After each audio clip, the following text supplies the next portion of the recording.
Logo, an L and a G in a red circle. Text, LG. Life's good. Troubleshooting abnormal powering off on an LG washing machine. If your LG top-load washing machine has suddenly powered off during a cycle, there are several troubleshooting steps you can take to resolve the issue. A person plugs the cord into an outlet. First, make sure the power cord is securely plugged into the outlet. A red circle highlights the power button on the left side of the dial. Then press the power button on the washing machine. If the washing machine does not turn on, check the outlet by plugging in a small appliance and turning the appliance on. A woman presses a button to turn on a blender. If the outlet is not working, check to make sure the circuit breaker has not tripped.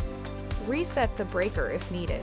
Two men work on top of power lines. If you have experienced a power outage at the main power supply, you will need to restart the cycle after power is restored.